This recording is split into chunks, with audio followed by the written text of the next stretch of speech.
Y sí, desde las 0 horas de este viernes el precio de las gasolinas Extra y Ecopaís tienen un valor más alto, un nuevo precio que además mensualmente se irá incrementando en un 5%, como lo decía Andrea, hasta alcanzar precios internacionales, lo cual en palabras sencillas significa incrementos mensuales durante aproximadamente 5 meses más. ¿Cuál es el impacto real de esta decisión sobre las cuentas fiscales? Lo vamos a revisar con el economista Jaime Carrera, director del Observatorio de la Política Fiscal. Economista, qué gusto contar con su presencia en nuestros estudios. Buenos días, bienvenido a Contacto Directo. Buen día, Lenin. Gracias a la invitación. Un saludo a la audiencia. Economista, se ha señalado desde el gobierno en $600 millones el costo de este subsidio a las gasolinas Extra y Ecopaís. La medida que entra en vigencia hoy, ¿cuánto pesa en las cuentas del Estado? Bueno, el año anterior el Ecuador cerró con un déficit de 6.300 millones de dólares. A pesar del aumento del IVA al 15%, a pesar de las autorretenciones de impuesto a la renta, a pesar de los impuestos adicionales a las empresas y a las cooperativas, a pesar de las utilidades del Banco Central que le dio al Estado por 500 millones de dólares, a pesar de haber utilizado excedentes de las empresas por 400 millones de dólares, y a pesar de esta deducción de los subsidios a los combustibles, el déficit de este año será superior a los 4.200 millones de dólares. En rigor, la reducción del subsidio a los combustibles lo que hace es contribuir válidamente a la reducción del déficit público. Pero además, si usted mira la estructura del gasto público, 10.000 millones en sueldos, 2.000 millones de dólares en gastos operativos del Estado, 3.500 millones de subsidios a las 3 seguridades sociales, IES, IRFA e ISPOL, 3.600 millones de dólares de intereses de la deuda pública, 1.300 millones de dólares de bonos de los pobres y más de 3.000 millones de dólares para los gobiernos seccionales y casi nada de inversión. Para esta estructura de gasto faltan más de 4.000 millones de dólares. Ahora, economista, esa es la realidad del país, ¿no? Y teniendo en cuenta que versus esta eliminación o reducción parcial de subsidios, se entregan compensaciones a los transportistas y más bonos, ¿se puede hablar realmente de un desmontaje de la estructura de subsidios o estamos ante el reemplazo de un subsidio por otro? Bueno, si se emplea algo en aliviar el problema de los pobres, como se ha dicho, eso aumenta el gasto y aumenta el valor de 1.300 millones de dólares que ya se dan en bonos a los pobres. Claro, una parte del subsidio reemplazaría a otro, pero el déficit fiscal seguiría de una magnitud casi inmanejable, ¿no? Además, ese déficit, financiar ese déficit, se requiere también pagar amortizaciones de deuda pública, como 5.000 millones de dólares, cuentas por pagar del Estado a proveedores, al Seguro Social, a los municipios y una serie de deudas adicionales. Entonces, la situación fiscal del país es en extremo delicada. Entonces, cuando discutimos cómo se reparten los subsidios o cómo se reducen los subsidios, la discusión del país no es esa, Lenin. ¿Cuál es la discusión del país, economista? La discusión del país es cómo el Ecuador mantiene cuentas públicas sólidas y equilibradas en el mediano y largo plazo, porque sin cuentas públicas saludables, sin crecimiento económico y sin inversión, el país jamás va a progresar. Jamás van a haber menos pobres, o jamás va a haber más trabajo, o jamás va a haber menos informales, o jamás va a haber dinero para educación, para salud, si no hay una relación armónica entre el equilibrio de las cuentas públicas, el crecimiento de la economía y el flujo abundante de inversión, más todavía más en una economía dolarizada, ¿no? Las decisiones económicas tomadas por este gobierno generó que durante los primeros 5 meses del año tuviera ingresos extraordinarios por 2.267 millones de dólares. ¿Y qué es lo que se ha hecho con esa plata, economista? Con esa plata lo que el gobierno ha hecho y lo que cualquier gobierno podría hacer es pagar atrasos de años anteriores, cubrir mínimamente los gastos obligatorios del Estado, sueldos, bonos, deuda pública, y aún así hasta el mes de mayo, las cuentas por pagar son de alrededor de 1.500 millones de dólares, las de este año, sumadas a las de años anteriores, son más de 3.000 millones de dólares adicionales. Entonces el problema del Ecuador, don Lenin, es que este manejo, esta gestión de las cuentas públicas, de este funcionamiento de las cuentas públicas de la economía, no es entendido por la sociedad, no es entendido por políticos, no es entendido por los sectores sociales, por trabajadores, por ciertos gremios empresariales, por las élites de diverso género, ¿no?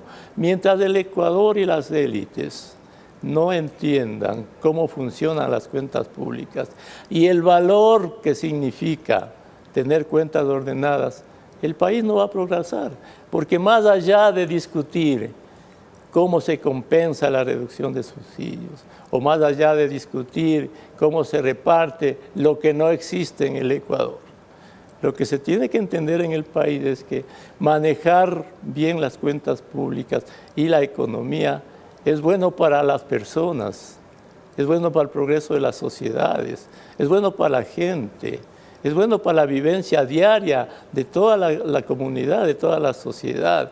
Pero crecer a tasas elevadas, por encima del 5% durante décadas, mantener cuentas ordenadas, atraer inversiones, es una tarea de largo plazo, de disciplinas colectivas, de entender de toda la sociedad que debemos contribuir todos a sacar adelante el país, de no permitir que la racionalidad económica y fiscal sea contaminada por dogmatismos, por populismos, por falta de sentido de patria.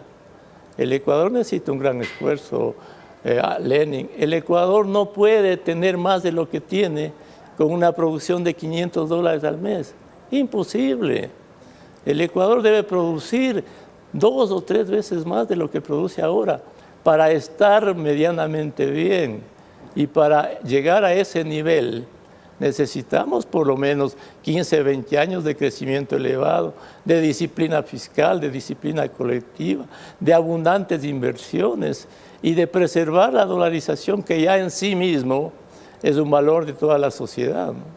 Ahora, un país que gasta más de lo que produce, lo primero, lo que dicta pues la lógica es que debería priorizar sus gastos y eso no ocurre, economista. Entonces la pregunta que surge es ¿por qué se actúa en contra de la lógica? ¿Por qué es tan complicado el tomar esas decisiones? ¿Por qué la gente no entiende o no quiere entender que se necesita un ajuste? Porque el Ecuador, Lenin, el Ecuador es una sociedad adicta a su desarrollo, adicta a la insensatez, adicta a la falta de racionalidad en el manejo de la economía y de las cuentas públicas. La misma racionalidad que tienen las personas y las empresas debe tener el Estado. Una persona, cuando progresa en su vida, cuando durante toda su vida maneja bien sus ingresos, cuando ahorra para tener una casa, un vehículo, cuando mantiene disciplina en su comportamiento personal. Lo mismo pasa en una empresa. Una empresa progresa cuando tiene utilidades, cuando tiene orden en sus cuentas, cuando reinvierte. Pero cuando una empresa tiene pérdidas constantemente, quiebra. Cuando una persona constantemente se endeuda con todo el mundo, con el papá, con el mamá, con el banco, con la empresa, jamás esa persona, esa familia progresa. Esa racionalidad personal y empresarial es la que requiere el Estado Pero lamentablemente en el país la racionalidad se ha desacreditado por diversas razones, ¿no? No hay moral pública, no hay ética pública. Al problema de las cuentas públicas desordenadas, de la economía desordenada, agregue usted el narcotráfico, las mafias, la corrupción, la debilidad institucional, la inseguridad. Bueno, el Ecuador así no puede progresar. Entonces el Ecuador necesita reinventarse desde la cultura misma de la sociedad. Nuestra cultura tiene que cambiar hacia una cultura del desarrollo, del progreso, del sacrificio, del orden. Al desorden de las cuentas públicas al que usted hace referencia, economista, hay que sumarle la falta de transparencia. En los últimos meses en este país se crearon tributos con la idea de combatir el narcoterrorismo, pero hoy se puede constatar que realmente esa plata ha ido para ese fin, o no queda más sino confiar, hacer un acto de fe y esperar pues que efectivamente ese dinero haya tenido ese destino. Como lo vuelvo a repetir, todos estos ingresos lo que han hecho es contribuir a reducir el inmenso déficit público. Y usted menciona un punto fundamental, la transparencia de las cuentas públicas. Al Estado le entregamos parte de nuestro trabajo como personas o parte del trabajo de las empresas. Al Estado o a los gobiernos le entregamos para que administre los impuestos y el petróleo que es de todos. Lo menos que debe exigir la sociedad al gobierno es transparencia. Es una suerte de pedagogía colectiva del Estado para transparentar el uso de las cuentas públicas, sus limitaciones y hasta dónde pueden llegar. Porque si la sociedad en su conjunto no entiende cómo se manejan las cuentas públicas y cómo se administra el Estado, jamás podrá entender los esfuerzos que tiene que hacer para tener una sociedad mejor. Entonces la transparencia es esencial, pero cuando usted mira las cuentas públicas o lo que se publica en el Ministerio de Finanzas, bueno, es un lenguaje de chinos, ¿no? Casi nadie entiende esas cosas. Entonces, lo primero que debe hacer el Estado es hacer que la sociedad entienda cómo se administra y se maneja las cuentas públicas, ¿no? Economista, ¿qué está pasando con el gasto público? Que al igual que el tema de los subsidios está lleno pues de un montón de mitos. Se dice que no se debe tocar, que no se puede tocar. ¿Se está haciendo algo en relación a ello o no deja de ser una materia pendiente, un espacio en el que nadie quiere ingresar porque dentro de esta mitología se dice no se puede tener menos seguridad, no se puede tener menos salud, no se puede tener menos educación, por ende no se puede reducir el gasto público? Estamos condenados a pagar 10.000 millones de dólares y creciendo cada año en sueldos y salarios. Bueno, la estructura actual del gasto es consecuencia de las irresponsabilidades acumuladas a través de los años por los gobiernos, ¿no? La misma estructura de gasto que acabé de mencionar presenta grandes dificultades en reducirlo y hagamos ese ejercicio, ¿no? 10.000 millones en sueldos. Son 490.000 personas que cobran del presupuesto. Más del 80% de ese gasto está en educación, en salud, en Fuerzas Armadas, en policía, en la fiscalía, en la justicia. Entonces, ¿qué se puede hacer allí? Algo quizá, reducir en la parte administrativa. Pero el problema, ese es uno de los problemas, la magnitud de los servidores públicos.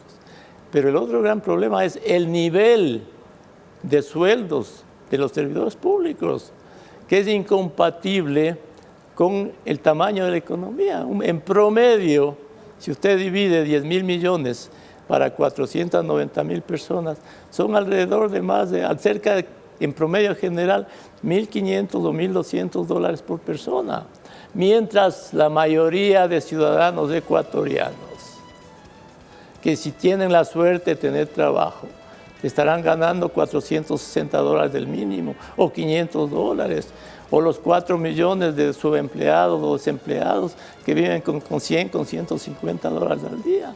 Y veamos otro rubro, porque mucho se habla de reducir el tamaño del Estado, ¿no?